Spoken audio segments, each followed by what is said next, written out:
Hi everyone, my name is Fran, and I came across a statistic the other day at CNN.com. It says the average American spends about $1,100 a year on coffee. This is by Money Matters report. And I thought about it, I'm like, that's not me. I don't spend that much on coffee. But then again, when you think about it, $1,100 a year is equivalent to about $3 a day. And then I thought about it again. I'm like, okay, yeah, I can spend that much on coffee. But the thing is, it's not the fact that I bought coffee that's bad or good. It's just the fact that I wasn't really aware of it. And if I wasn't aware of it, I wondered how many other people weren't aware of what they're spending on each day. Maybe it's not coffee, maybe it's snacks, books, or eating out, or maybe it's just, just things that you buy like nonchalantly and you didn't even think about it. And so Mark Evans said that only about 45% of American families actually have a budget. And we are all different in where we are financially, but we all have one thing in common, and that is we have a financial goal, whether it be paying off your student loan, paying off your car, or buying a house. If you can think of these things as your financial goals as destinations, then you can think of a budget as your GPS. Well, I personally struggle with sticking to my budget, and so I wanted to do more research and see what the experts are saying about what it takes to make a budget.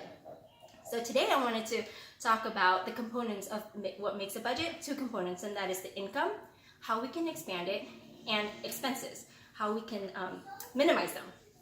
And lastly, I want to talk about budgeting tools. I want to mention two apps that I personally use and that you can download on the App Store. So first, what is an income? Author Mark and Karen Daniels said that no matter how rich or poor, we all live within limited means. So that's the first factor that encompasses a budget. Income is your salary, bonuses, even maybe coupons or even credit card points. And so the question is, how can one grow their income and thus expand their limits? Mark and Karen Daniel, in their book Wealth Wisdom for Everyone, published in 2006, said that there are a few things that you can do to increase your income just in your current job.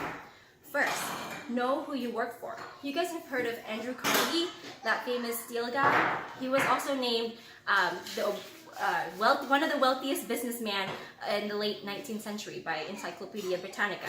He said that anyone who thinks he worked for someone else is making a huge mistake. No matter where you are on the corporate ladder, at the end of the day, you are working for yourself and your family.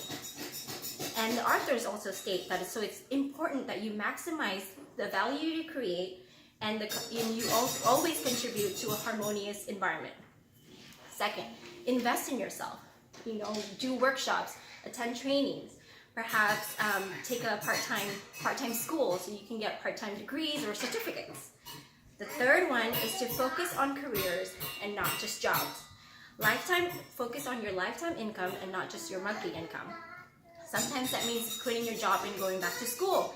For example, I have a friend who was a barista at Starbucks. She quit her job, went back and got her MBA, and she went back to apply as a district manager.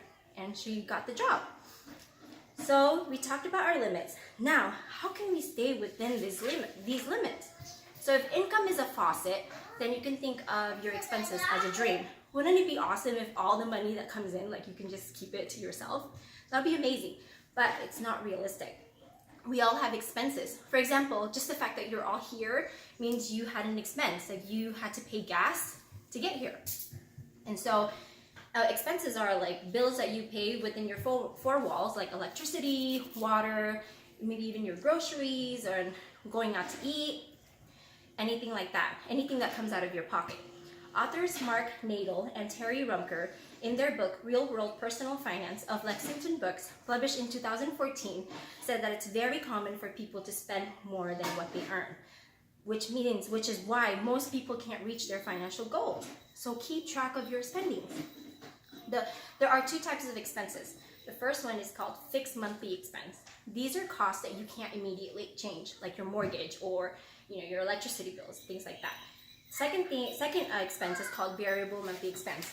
These are expenditures that can change immediately, like going out to eat or going to the movies. Okay, so now we've talked a little bit about what encompasses a budget. So remember, if a budget is like Google Maps, you can still make mistakes, right? On Google Maps, you can take the wrong turn, but it'll let you know, like it'll tell you it'll redirect you when you make a wrong turn, and so can your budget. So now let's talk about the 2 tools that can help you. Adil Shetty describes the 7-step layman's guide to smart personal budgets in the Financial Express in an article entitled Plan Smart Personal Budget to Save, Invest More, published in October 12, 2012. He posted these questions. Have you ever bought a costly gadget from your salary and then spent 1 month of savings from it? Or 2, do you delay payments on credit cards and incur penal charges before you can pay off the balance? 3, do you often miss payments on bills? If you answered yes to any of these questions, there's a definite need to create a personal budget, he says.